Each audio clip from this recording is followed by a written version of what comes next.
90s से 2000 तक के दशक तक एडी गुएरो को कौन नहीं जानता है। अपने प्राइम पर थे ये सुपरस्टार। इनके मूव्स, इनके चीट का स्टाइल अभी भी लोगों के दिल में है और ये इतने मॉडल कैरेक्टर हैं कि आज भी कोई इनका नाम लेता है तो आंखें नम हो जाती हैं। क्या हो गया अचानक से कि इनकी ऐसी डेथ हो गई और ये अब दुनिया को छोड़कर चले गए इतनी कम एज में, आइए जानते हैं। तो एडी गुएरो का जन्म अक्टूबर 9, 1967 को हुआ था टेक्सास यूएस में। वैसे हैं ये मैक्सिकन पूरे और मैक्सिकन यूनिवर्सिटी से उन्होंने पढ़ाई करी है। इनके फादर गोडी गुएरो प्रोफेशन रेसलर हैं, तो सारी इनके जो चारों भाई थे वो रेसलिंग इंडस्ट्री में कूद पड़े क्योंकि फादर का पूरा रेसलिंग का हिसाब किताब था, तो ये भी उसमें ही कूद पड़े क्योंकि इनको अपने फादर की रेसलिंग स्टाइल बचपन से काफ़ी ज़्यादा शौक थी और काफ़ी ज़्यादा ये पसंद करते थे रेसलिंग को। इसलिए ये अपने पापा के साथ इन्होंने पूरी रेसलिंग सीखी। इनके पापा ने इनको फुल ट्रेंड किया रेसलिंग के ऊपर, एक एक चीज़, एक एक दाव सब सिखाया जो रिक्वायर्ड होता है एक पहलवान को। सब कुछ सारी जब इनको ट्रेनिंग मिल जाती है तो अपना ये रेसलिंग करियर स्टार्ट करते हैं WCW से। WCW में एज अ जॉबर जाते हैं, उनको एज अ कुछ ज़्यादा प्राइम नहीं मिल रहा होता है, तो अलग अलग इंडिपेंडेंट सर्किट में काम करते हैं जैसे न्यू जापान प्रो। वहाँ पे उनकी मुलाकात होती है क्रिस बेनवा से। पहली मुलाकात में उनको इतनी नफरत जो आती है, खुद क्रिस जेरिको बताते हैं, कहते हैं यार मुझे ये बंदा बिल्कुल ठीक नहीं लग रहा है, ऐसा एडी गुएरो बोल रहे थे। एंड सेम क्रिस बेनवा भी ये कह रहे थे कि यार मुझे तो बंदा ही पागल लग रहा है, मास्क वास्क पहन के आ रहा है। पर बाद में जब इनकी परफॉर्मेंस और लड़ाई को देखकर एडी गुएरो उनसे काफ़ी ज़्यादा इंप्रेस हो गए कि यार ये बंदा तो काफ़ी यूनिक है, अच्छा स्टाइल लगाता है, बिल्कुल मेरे जैसा ये रेसलिंग को पसंद करता है। तो इन दोनों के बीच में दोस्ती हो गई और दोस्ती इतनी गहरी हो गई कि बाद में वो इमॉर्टल दोस्ती के नाम पर विख्यात हुई। अब बेनवा और गुएरो अलग अलग जगह हाथ मार रहे थे तो उनकी पॉपुलैरिटी दिन प्रतिदिन बढ़ती चली गई क्योंकि रेसलिंग स्टाइल इनका बहुत यूनिक था। ये देखते हुए WCW ने इनको अच्छे रोल्स ऑफर करे और WCW एडी गुएरो की काफ़ी अच्छी जर्नी निकली। बस साथ में उनके जो दोस्त थे क्रिस बेनवा, उनके साथ काफ़ी ज़्यादा नाइंसाफ़ी करी जा रही थी स्टोरी राइटर केविन सल्विन द्वारा, और ये चीज़ को देखते हुए एडी गुएरो को भी अच्छा नहीं लग रहा होता है। उनके साथ भी थोड़ा बहुत ऐसे बदतमीज शुरू हो जाती है, तो दोनों तीनों फैसला करते हैं कि भाई ये जाएंगे सीधा WWE में, क्योंकि चारों इतने पॉपुलर हो जाते हैं तो रेडिकुलस नाम के ब्रांड के साथ ये जाते हैं और तब पब्लिक इनको काफ़ी ज़्यादा पसंद करती है उस टाइम पर। बट एडी गुएरो का सडन एक खतरनाक एक्सीडेंट हो जाता है जिसमें वो बच जाते हैं, पर पूरी न्यूज़ में आपके आगे रखता हूँ। When the two adults began arguing, the man reportedly reached over and jerked the steering wheel, causing that vehicle to roll. 26-year-old Eddie Guerrero Jr. was arrested. His bond has been set at $8,000. Now, accident से पूरी हड्डियां spines break हो जाती है। Doctor उनको साफ साफ मना कर देता है कि भाई रेसलिंग मत करना, 1-2 साल तक पूरा बेड रेस्ट चाहिए। पर एडी गुएरो कहाँ मानने वाले हैं, वो पेन किलर, ड्रग्स और अल्कोहल का यूज़ करके रेसलिंग लड़ना शुरू करते हैं।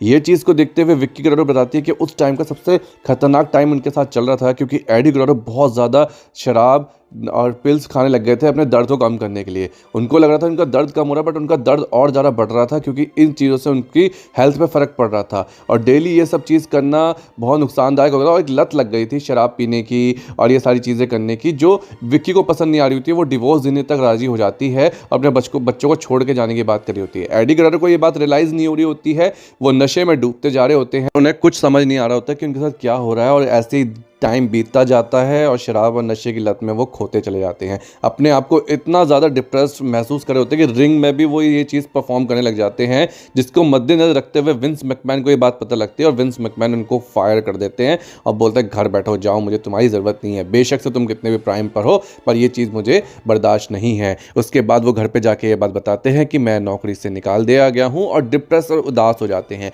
जिन पर उनकी वाइफ भी थोड़ा उनको संभालती है और उन्हें बताती है कि तुम इस चीज़ को छोड़ दो, इससे कोई मतलब नहीं है। फिर एडी अपने आप को संभालते हैं एंड छोटी मोटी रेसलिंग में लड़ना शुरू करते हैं, जहां पे उन्हें CM पंक और रे मिस्टीरियो जैसे प्लेयर्स के साथ वो खेलते हैं। इतने बड़े सुपरस्टार होकर वो बहुत छोटी रेसलिंग में कंपीट करते हैं। अब सोने को कितने टाइम के लिए भी छुपा लो, सोना निखर के बाहर आ ही जाता है, तो सेम चीज़ यही होती है। एडी गुएरो यहाँ पे छोटी मोटी रेसलिंग लड़ते हैं तो उनका प्रभाव WWE को दिखने लग जाता है। फिर WWE इनको दोबारा बुला लेती है, ये कहकर कि भाई अब तुम थोड़ा अपनी हरकतें सुधारो, अपने रेसलिंग करियर पर ध्यान दो। फिर दोबारा आते हैं क्रिस बेनवा और एडी गुएरो की जोड़ी, जो सबको धूम मचा देती है। वो ब्रॉक लेसनर जैसे दिग्गज से भिड़ते हैं, उनको compete करते हैं, उनके ब्रॉक लेसनर का F5 को काउंटर करते हैं और काफ़ी सारी चीज़ें वो WWE में करते हैं जिससे WWE की TRP 10 गुना बढ़े और वो टाइटल भी जीते ब्रॉक लेसनर से, WWE टाइटल, और अपने प्राइम पर चले जाते हैं एडी गुरारो। जैसी पॉपुलैरिटी गुरारो की होती है सेम वैसी क्रिस बेनवा की भी वहाँ पे पॉपुलैरिटी गेन हो रही होती है। दोनों अपने प्राइम पर चल रहे होते हैं और रेसलमेनिया 20 दोनों भाइयों के लिए यादगार होती है,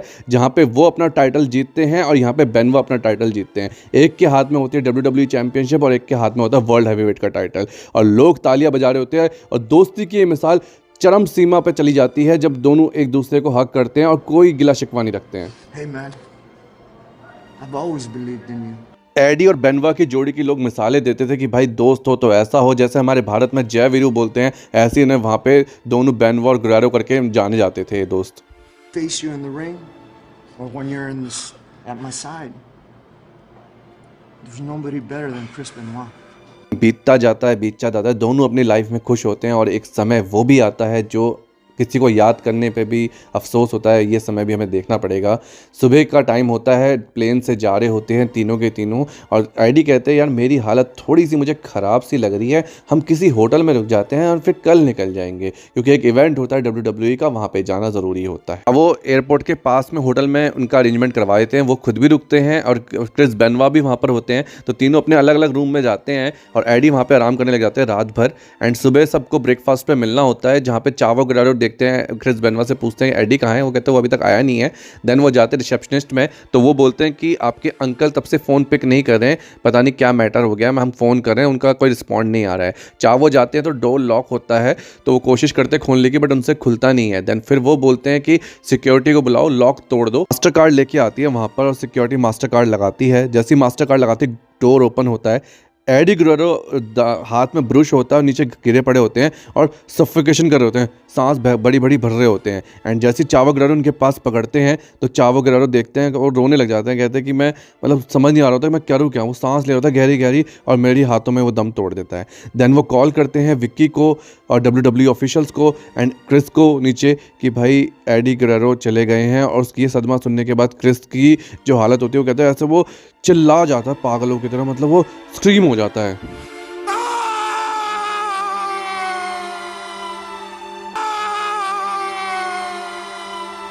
इनको हॉल ऑफ फेम में और ट्रिब्यूट वगैरह देती है, जहाँ पे सारे लोग क्रिस बेनवा से लेकर सारे जितने भी WWE के रोस्टर होते हैं एडी गुरारो को ट्रिब्यूट देते हैं, उनके बारे में वाहवाही करते हैं। खुद विंस मैकमैन बोलते हैं शुरुआत,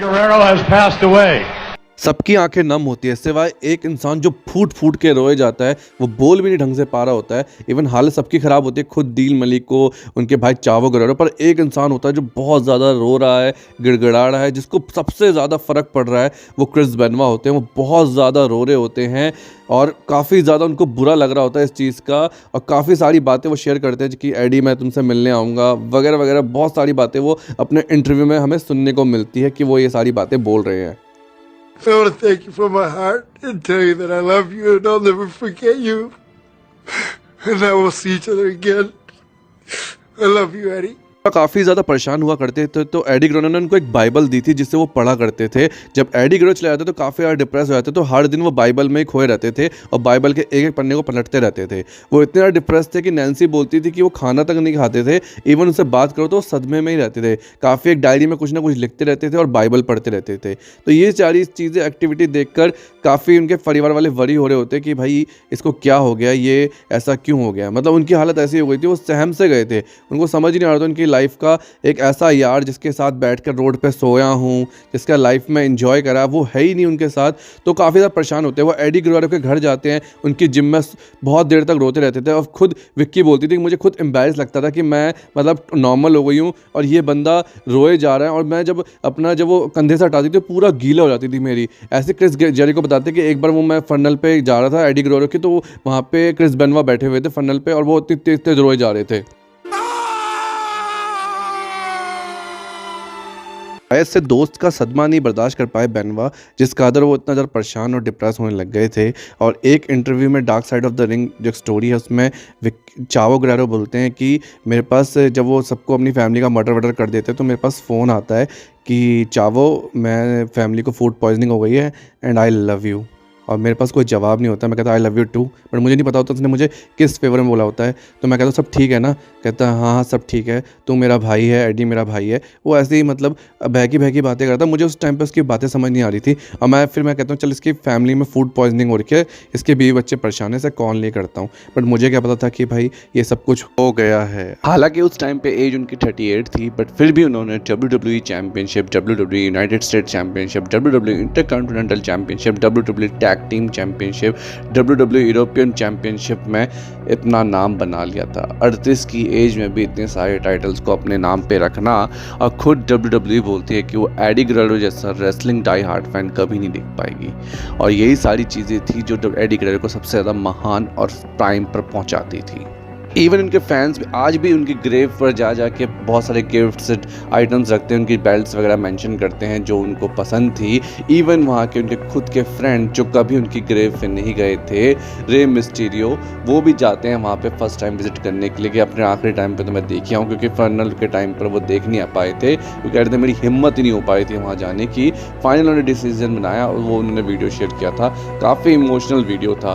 और साथ ही साथ उनकी जो पार्टनर थी पहले की चाइना, उन्होंने काफ़ी अपने इंटरव्यूज़ में बताया था जब WWE ने इनको रिलीज़ कर दिया था कि एडी गुerrero कितने प्यारे बंदे हैं, वो बहुत ही ज़्यादा इंटरटेनिंग, उनके साथ खुश रहती थी।